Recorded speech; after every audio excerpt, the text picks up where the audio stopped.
হৈছে আপোনাক সবাই পৰীক্ষণ কৰিব বুলি আশা কৰি আমি পদৰ মাজলৈকে আগুৱাই যাওঁ। কৃষ্ণ অৰাম 2800 দেখি বেদত প্ৰধান বিষ্ণুৰ নৈমিষ ক্ষেত্ৰ মহাপুণ্যস্থান মান্য কৰি সুতক তিলা শত তথা শুনক মুখে শুনে ভাগৱত কথা গোবিন্দ শুনক দতি শুনা সুত মহামানী পৰম পাতকি কলি পাইলেহেন জানি আৰম্ভিলো যজ্ঞ আহি সহস্ৰ বছৰ ধুম ধুমে ধুম বৰ্ণ ভৈলে কলে মোহ ধুমে চৰদু যিটো কৰ্ম কৰোৱাত নাহিকে বিশ্বাস আপোনাৰ আয়ুকক দিলো ব্ৰেথেনা ক্ৰম প্ৰতি তুমি সিঁচি তিৰুক মহাহিত কৰাৰুক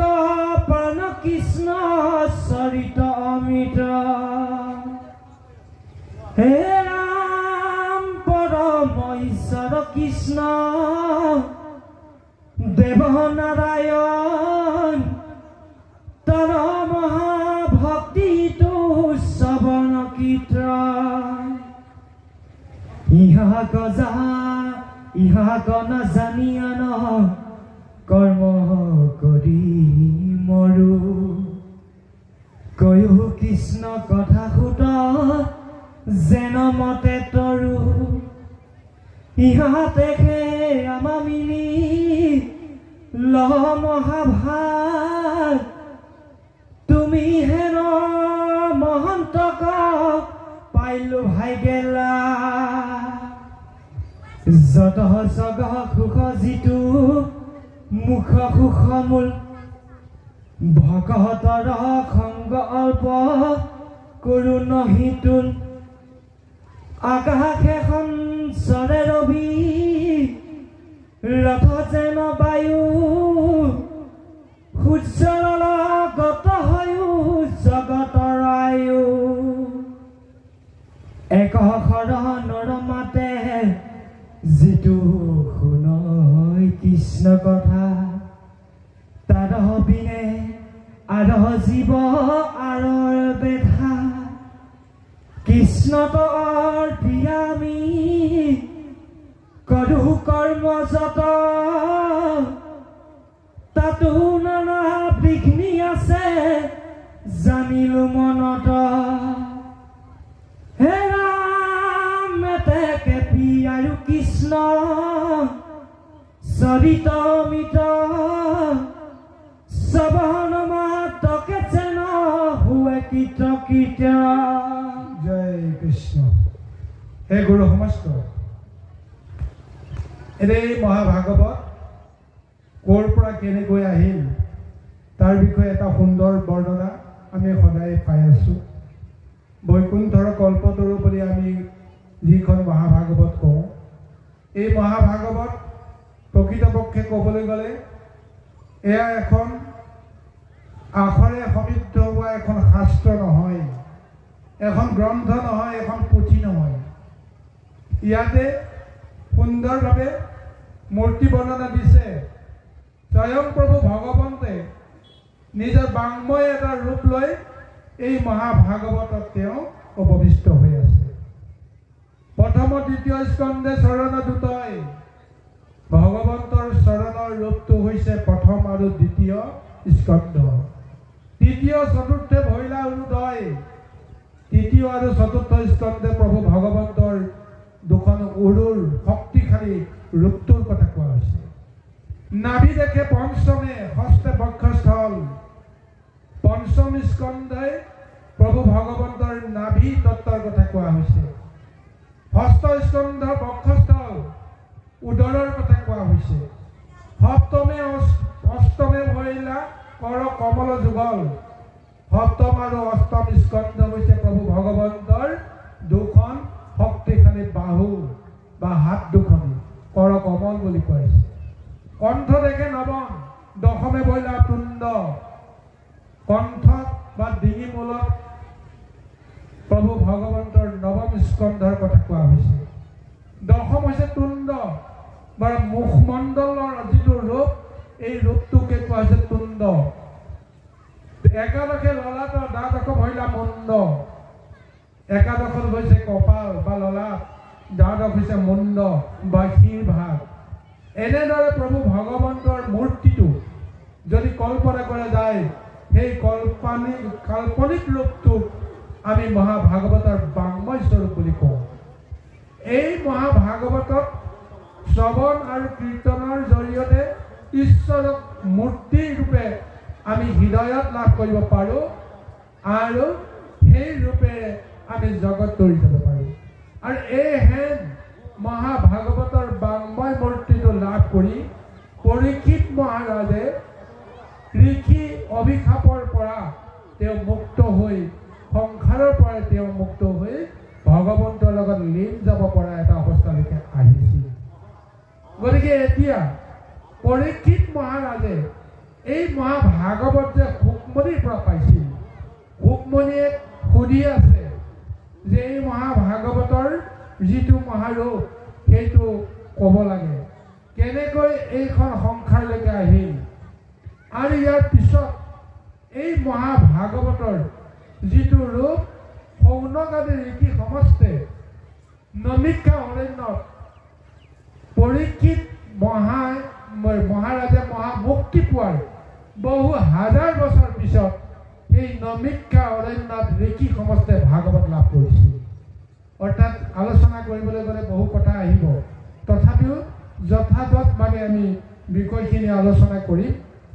যি 28 সহস্ৰ ঋষিয়ে নমিক্ষা অৰণ্যত মহাভাগৱত লাভ কৰিছিল, এই 28 সহস্ৰ ঋষিয়ে পূৰ্বতে সুকমণিয়ে যেতিয়া পৰীক্ষিতক এই মহাভাগৱত দিবলৈ আহিছিল তেতিয়া 28 সহস্ৰৰ সৈতে আৰু 32 সহস্ৰ সৰ্বমুঠ 60 সহস্ৰ ঋষিয়ে পৰীক্ষিতক মহাভাগৱত কোৱাৰ সময়ত তেওঁলোকেও আসন পাৰি বহি সমস্ত মহাভাগৱত সুকমণিৰ পৰা তেওঁলোকে লাভ কৰিছিল। কিন্তু তেওঁলোকৰ বিশ্বাস হোৱা নাছিল, কাৰণ তেওঁলোকে নিজকে ব্ৰহ্মজ্ঞানী বুলি জানিছিল, শাস্ত্ৰত পাৰ্গত বুলি ভাবিছিল। তেওঁলোকে সমস্ত জনক উদ্ধাৰ কৰিবৰ কাৰণে তেওঁলোকৰে শক্তি সামৰ্থ আছিল বুলি ভাবিছিল। কিন্তু একমাত্ৰ তেওঁলোকৰ ওপৰত আস্থা প্ৰকাশ কৰিব পৰা নাছিল পৰীক্ষিতে, আৰু সেইকাৰণে তেওঁলোকে উৎসুক হৈ ৰৈ আছিল যে আমি নোৱাৰা কৰ্মটো আমাৰে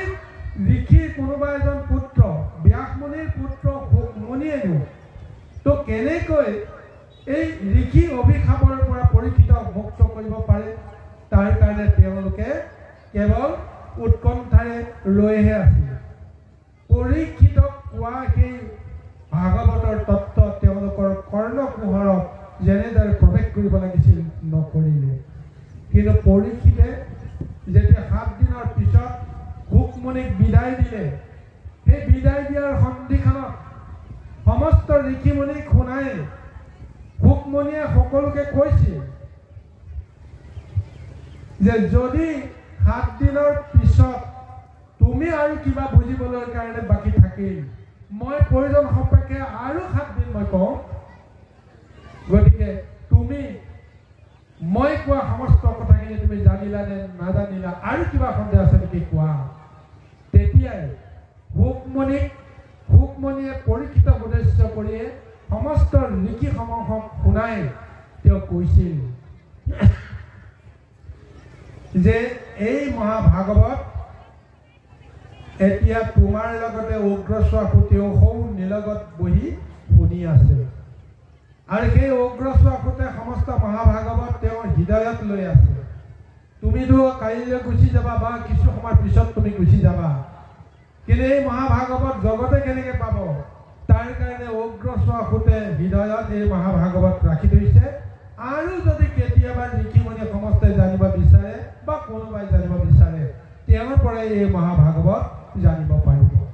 এই বুলি যেতিয়া শুকমণিয়ে সকলোকে শুনাই ক'লে তাৰপিছত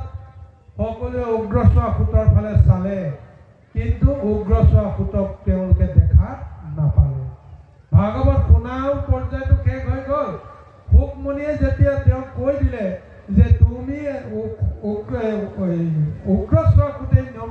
নমিকা অৰণ্য লিখি সমস্ত মহাভাগৱত এদিন হ'লেও ক'ব। সেই কথাখিনি সাৰোগত কৰি তেওঁ ঠাইতে অন্তৰ্ধান হৈ উগ্ৰশ্বাস সূত তাৰ পৰা গুচি গ'ল। সিদিনাখনৰ পৰা এই ঋষি মুনিসকলে উগ্ৰশ্বাস সূতক লগ পোৱা নাছিল। তেওঁলোকৰ ঋষি মুনিয়ে সেই নমিকা অৰণ্যত বহু যুগ তেওঁলোকে তপ কৰিলে, জপ কৰি কলিযুগৰ লোকসকলক উদ্ধাৰৰ কাৰণে কিবা উপায় দিম বুলি, কিন্তু তেওঁলোকে নোৱাৰিলে। অৱশেষত উগ্ৰশ্বাস সূতে বদৰিকাশ্ৰমলৈ যোৱাৰ মানসে নমিকা অৰণ্যত প্ৰৱেশ কৰিছিল।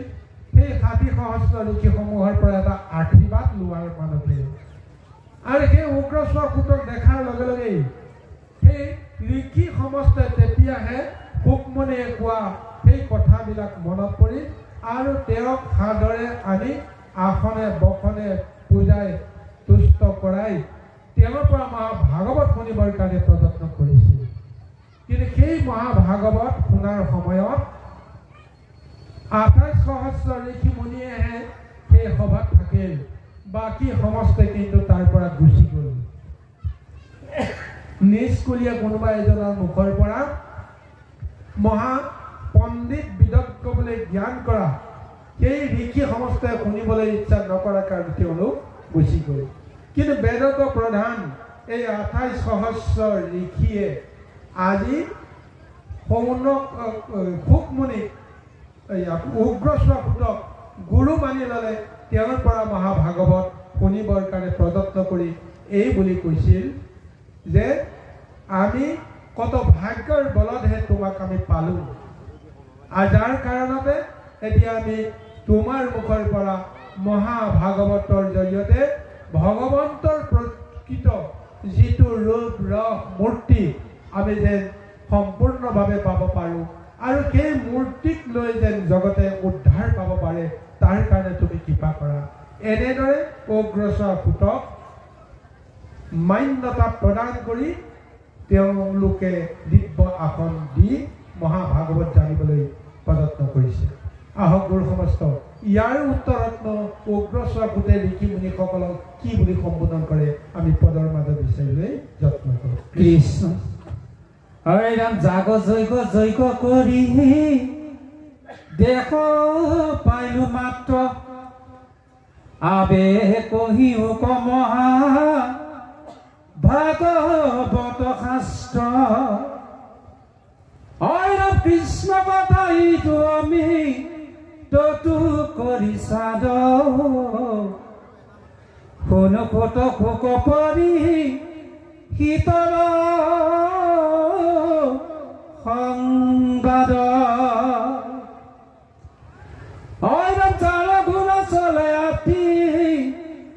আকাশৰ পথে সখাগৰা পৃথিৱী যি নীল একৰথে জম্বুদ্বীপ পতি পৰি শীত হৈ মহাবীৰ তৰুণ কালতে কেনে তেজিলা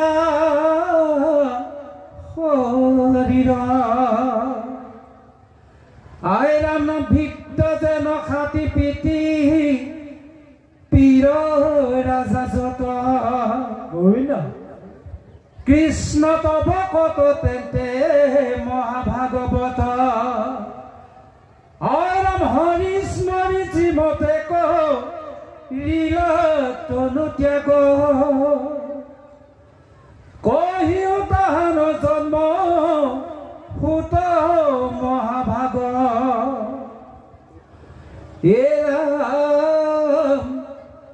বিষ্ণু বৈষ্ণৱৰ কিঞ্চি তেকো নাহি ভেদ কথা কৰে পাত কৰকন্দ সেদ এতেকে শুনিব আমি কৃষ্ণৰ চৰিত এই খেতা দিবে আবে দুগুণ কলিত গোবিন্দ হে গুৰু সমস্ত এতিয়া সৌনকাদি ঋষি সমস্তে উগ্ৰশ্বাসুতক কৈছে যে কৃষ্ণৰ কথা অমৃততকৈ ইমান মধুময় ইমান ৰসযুক্ত গতিকে সেই কৃষ্ণ কথা তুমি আমাক ক'ব লাগে সেই কৃষ্ণ কথা কেনেকৈ ক'ব লাগে যে শুক আৰু পৰীক্ষিতৰ যিটো সংবাদ শুকে কেনেকৈ পৰীক্ষিতক কৈছিল পৰীক্ষিতে কেনেকৈ শুকক প্ৰশ্ন কৰিছিল দুয়োজনৰ গুৰু আৰু শিষ্য সাধু আৰু মহন্ত এই দুয়োজনৰ মহাসংবাদটো ক'লেই কৃষ্ণৰ কথা কোৱা হৈ যায় আৰু সেই কৃষ্ণৰ কথা আজি পৰীক্ষিতে কেনেকৈ লাভ কৰিল পৰীক্ষিতেনো ব্ৰহ্মসাপ লাভ লগা কিয় হ'ল এই কথাটোৱে এতিয়া সকলোৰে মনত এটা প্ৰশ্ন আনি আছে কাৰণ পৰীক্ষিত এনেকুৱা এজন ৰজা অতি পুণ্যশালী ৰজা সত্যৱন্ত ৰজা শক্তিশালী ৰজা সাগৰৰ পৃথিৱীত তেওঁ এখন ৰথেৰে সমস্তকে বোলে তেওঁ জয় কৰিব পাৰিছিল আৰু হাজাৰ হাজাৰ ৰজাই তেওঁ চৰণত পৰি দাসৰ দৰে চাকৰৰ দৰে তেওঁৰ আজ্ঞাবাহী হৈ আছিল আৰু কি অলৌকিক শক্তি আছিল সেই পৰীক্ষিতৰ যেতিয়া তেওঁৰ ৰথ লৈ যেতিয়া আগুৱাই যায় পৰীক্ষিতৰ ৰথৰ চকা বোলে ভূমিত নপৰে পৰীক্ষিতৰ ৰথৰ ঘোঁৰা আকাশী পথেদি বোলে উৰি গুচি যায় অৰ্থাৎ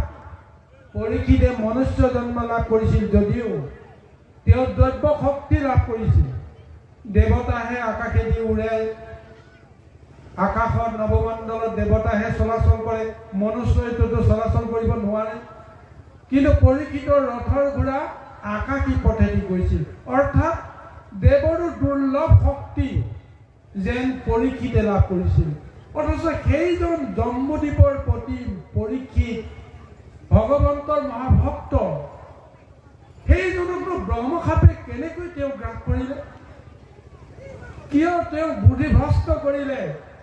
যে সমীক নামৰ ঋষিজন ধ্যানগ্ৰস্ত হৈ থকাৰ সময়তে তেওঁ উপেক্ষা কৰা জ্ঞান কৰি তেওঁৰ ডিঙিত মৰা সাপ আৰি দি মহা দুষ্কৰ্ম কিয় কৰিব লগা হ'ল আৰু সেই দুষ্কৰ্মৰ ফলত তেওঁৰ 5 বছৰীয়া পুত্ৰ সিংগী মুনিয়ে তেওঁ অভিশাপ দিলে যি মৰা সাপ তুমি আৰি দি মোৰ পিতৃক এনেদৰে অপমান কৰিলা গতিকে এই মৰা সাপে জীৱন্ত ৰূপ লৈ তক্ষকে 7 দিনৰ ভিতৰতে দংশন কৰক আৰু তোমাৰ মৃত্যু হওক আৰু সেই ঋষিৰ অভিশাপ 7 দিনৰ ভিতৰত তেওঁ মৃত্যু হ'ব লাগে বুলি কোৱা দুঃসংবাদক পৰীক্ষিতে কিন্তু সুসংবাদ বুলি তেওঁ গ্ৰহণ কৰিলে কিন্তু পিছত তেওঁ ভাবিলে যে সঁচাকৈ মই দুখ কৰিলোঁ মই অপৰাধ কৰিলোঁ মহাপাপ কৰিলোঁ পাপৰ প্ৰায়শ্চিত্ত একমাত্ৰ অভিশাপেহে হ'ব পাৰে গতিকে 7 দিনত মোৰ মৃত্যু হওক মোৰ ক'ব লগা নাই কিন্তু যিটো ব্যৱস্থাৰ মাজত তেওঁ মৃত্যু আহিবলৈ ৰৈ আছে তেওঁ মানি ল'ব পৰা নাই যে তক্ষকক যদি মই 7 দিনৰ অন্তত মৃত্যুৰ সময়ত যদি তক্ষকক দেখা পাওঁ ইহকালত অন্তিমত যদি সেই তক্ষকৰ ৰূপটো মই মনত চিত্তত যদি ধাৰণ কৰিব লগা হওঁ তেতিয়াহ'লে দেহ ত্যাগ কৰাৰ পিছত মই সৰ্পজনীত মই জন্মগ্ৰহণ কৰিব লাগিব 84 লক্ষ জনীৰ ভিতৰত সৰ্বশ্ৰেষ্ঠ জনীটোৱে হৈছে মনুষ্য জন্ম লাভ কৰি ভগৱন্তক লাভ কৰা দেৱতাক লাভ কৰা এটা মহা শক্তি পাব পাৰে এই মনুষ্য জীৱনটো কিবা কাৰণত যদি অফলে নিয়াই পুনৰ আকৌ 84 লক্ষ জনীলৈ যাব লাগে তেতিয়াহ'লে বৃথাই মনুষ্য জন্ম লৈ বৃথাই কৰ্ম কৰিলোঁ তেওঁ বিচৰা নাছিল যে মই মৃত্যুৰ সময়ত মই তক্ষকক দেখা পাব লাগিব। সেইকাৰণে কৈছে মোৰ মৃত্যু হওক, কিন্তু মই যেন তক্ষকক দেখা নাপাওঁ, তাৰ কাৰণে কিবা ব্যৱস্থা আছে নেকি। দ্বিতীয়তে তেওঁ ভাবিলে